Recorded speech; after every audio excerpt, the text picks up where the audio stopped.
ever wanted to personally fix what's wrong with the game? The main character is dull, the side cast is doing too much, and the story is trash? Well, I'll tell you, I have, and so has the... Actually, I don't think we know his name. Let's call him Steve for now. Steve had a hobby of playing Eroge games so he can review them online, but it eventually became his job. That sounds kind of like me, and all of a sudden, I'm sad. Anyways, he has spent all of his time recently playing the new release series called Intercourse Academy. As he plays, he has nothing but complaints in the story, characters, and gameplay. The only positive thing he can say about it is that they got some baddies. Now, one day after putting in a hard day of work at the keyboard, he gets an odd reply to one of his critiques stating that he wouldn't be able to do any better if he was the protagonist, all the while praising the story. Steve clearly didn't like that, and he states that he can pull all the hoes in the game without trying. Good one, Steve.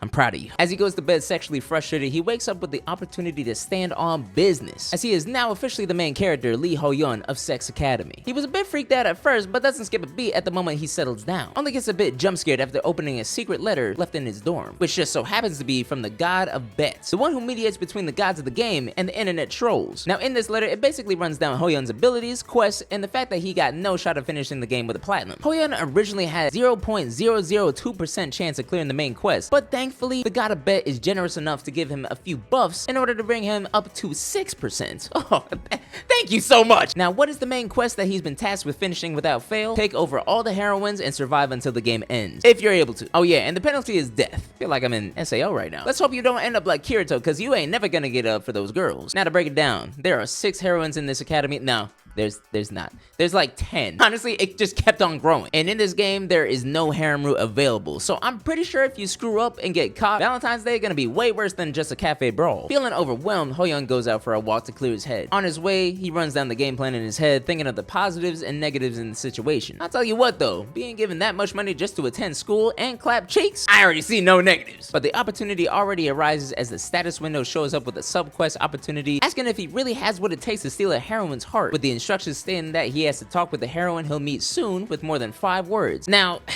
I'm sorry, but like, can we bring it down to 2? Like, we're setting the bar a little too hot right now. But now with the sudden quest, Ho-yeon has to plan this out correctly because each heroine is different and carries a level of difficulty in starting a relationship. Luckily, he spots a target who seems to be an extremely popular character and decides it's time to level up. But this is only the start to his journey. And that is the groundwork we have laid for Trapped in an Academy Eroge. Now it's time for positives and negatives. Let's start with the positives. Number 1, the action is actually pretty enjoyable for a spicy series. The art led me to believe otherwise, but the more I read, the more I enjoyed how they displayed the ability of magic throughout the chapters. You can clearly see the difference in aura and power between characters just by the magical output they produce and the way they carry themselves. But just like Elden Ring, we don't want to just focus on them easy mode mages, as weapon wielders also show so much skill and power despite the art style being somewhat two-dimensional. It finds a way to separate itself from generic action and stand proud. Now number 2, the story is actually pretty engaging. Unlike most adult manhwas, this one actually has a main goal to follow with roadblocks and achievements. Make all the heroines happy by the end of the game is the mission, and we follow as Ho-yeon goes one by one to each girl in order to grow a relationship with each one of them. And it's not like he just makes love and is one and done. The girls he meets with each have their own personal arc they go through, where it isn't just Ho-yeon growing as a character, but the heroines actually find themselves becoming the main character of the story for a time. Number 3, the main character. Y'all already know, if he respectful, he is a king in my eyes. The only times you see Ho-yeon being rude or mean to someone is if it adheres to their tastes or they did something that hurt the heroines. He literally goes through the game showing genuine care and love for the girls he wants to win over. And at the end of the day, it ain't even for the achievement because he genuinely finds himself loving them. And number 4, vice versa, the cast of girls don't always just fall head over heels for him, as they have benchmarks he needs to meet to win their approval. They all have their individual characteristics, quirks, and stories, and they all fine as hell too. Shit, this is a lucky man. Now the negatives, I only have 1, and it comes off the back of the story. Now besides the big bad of this world, the god of the game, the villains in this story have no to little purpose. This can also be seen as 2 negatives, as the main reason they have no purpose is because Ho-yeon is broken beyond belief. And don't get me wrong, I love my isekais with the overpowered MC, but you have to do it right, you know? You're supposed to build up the enemies while building up the MC, but in this story, it kind of comes across as building up the villains without any legitimate feats, while letting us feel like Ho-yeon is still like an above average mage. Yet when it comes time to fight, it's a complete squash match. It ain't that serious, but I vaguely remember there being like 3 or 4 main villains, and I can't remember any of their names or what they did. Now to finish today off, we got the baddie rankings. Now looking back at the story again, I was reading through the chapters. I had it already set. I kind of flipped around a little bit. So I have them listed, but honestly, I'm going by feel as I go. Now to start off, we have the first heroine we see in the game,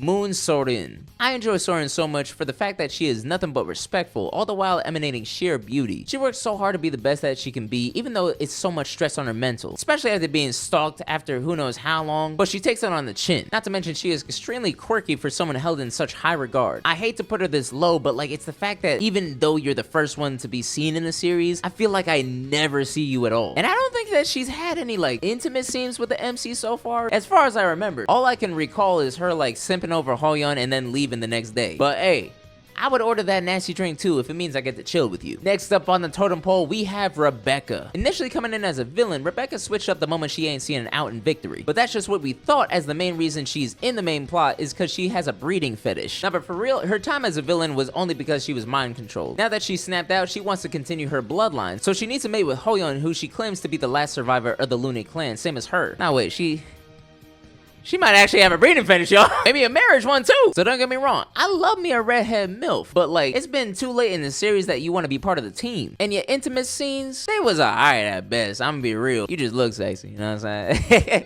Get it sexy. Following Rebecca, we have Lumi. Lumi is an interesting heroine because she initially starts out as if she's a lost puppy waiting to be adopted. She was nervous, shy, and didn't know how to act in so many situations. That is until she was formally introduced to Lee Hoyeon's magic wand. She was actually the first to experience it, so maybe it was twice the amount effective because this girl was fiending for some loving 24/7. In short, Lumi became the shy girl who turns into a freak. A cosplaying freak, mind you.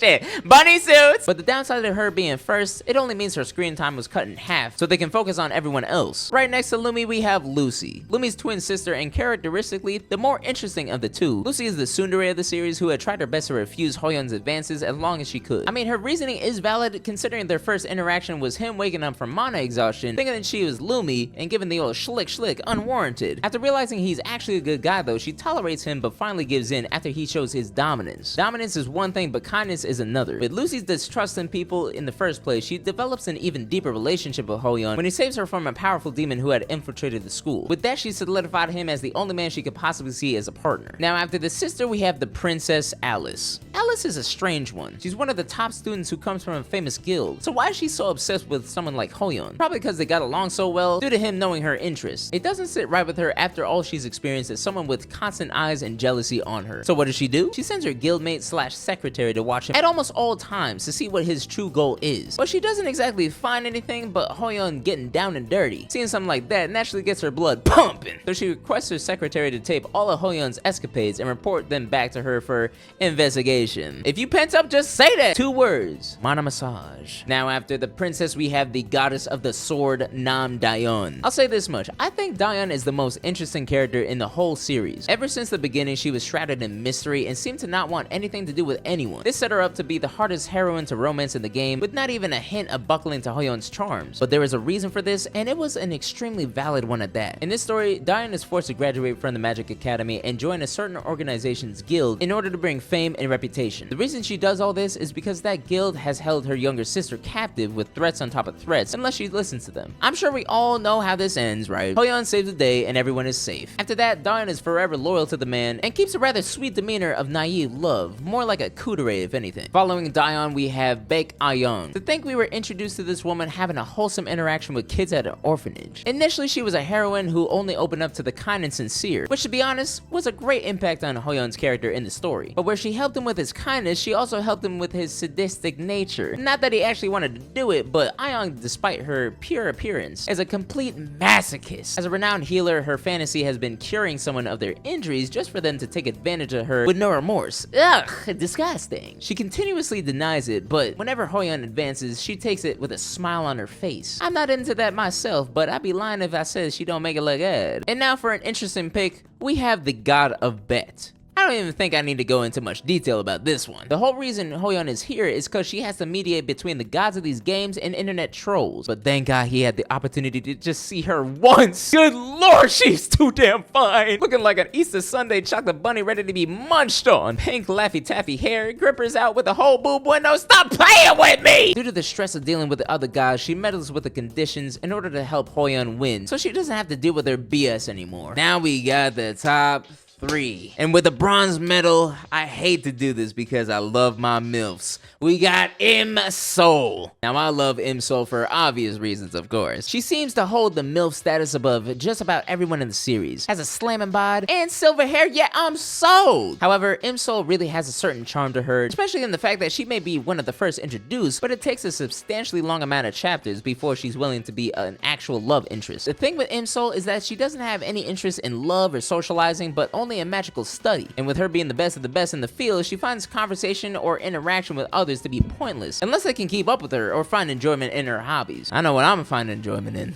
Damn! Now with the silver medal, we have Kurogori's successor in Scarlet. She initially was just a guildmate under the service of Alice, with nothing to do with the main plot. However, once shoved into the position of tailing Hoyeon, she uses her superior stealth abilities to slide herself into the main scene. But contrary to suspicious actions, everything that she finds and tapes is on par with prime Violet Myers. Funny thing about it is the day that she's caught, she's tortured BDSM style by Hoyeon and Liliana, which in turn makes the girl switch sides with the quickness. Albeit she's a slave now, but like, don't treat her like that, of course. Now she serves Hoyeon in hopes for sexy time whenever he's sexually frustrated. I'll tell you what though, she's genuinely the most useful character in the series, as she has informed Hoyeon of every major thing occurring in the series so he can prepare, as well as fighting by his side. Plus they got that sexual chemistry. That shit was on beat like that. Now with the gold medal, I'm sure you guys can tell by now, it is Liliana. Genuinely my favorite girl of the series. The moment she was summoned with the demon contract, she had nothing but attitude, yelling and telling Hoyeon to send her back immediately. But after her and Hoyeon discuss their differences and she realizes how good of a man she got, she understands her place in the pecking order. After that, they become a dream team of streamer and manager in order to make money. And as a streamer myself, I mess so hard with the grind. It's like she ain't even trying, she already beaten Kai Cenat records. But other than being loyal to her fans, she has an undying loyalty to Hoyeon. And this ain't even because of the contract either. Despite their initial differences, they have grown a mutual respect and love for each other. Hoyeon never treats her as a slave, and it more like a stay-at-home girlfriend. She's always eager for him to come home, and with the authenticity, she shows it! And I won't even cap, she definitely the best in bed, you know what I'm saying? Who wouldn't want to sleep with a succubus? Some tight-ass shorts on. That fit goes crazy. I don't care what nobody has to say about that. Shit, take it off! And with that, that is the story and review and recommendation of Trapped in an Academy Eroge. If you have read the series, what do you think about it? If you haven't, what are you looking forward to? How was my baddie ranking? Am I valid? Should I move someone up? Should I move someone down? I want y'all to let me know in the comments, as well as what other series you want to see on this channel. Hope y'all enjoyed the video, and I'll see you in the next one. Love y'all. Take it easy. Peace!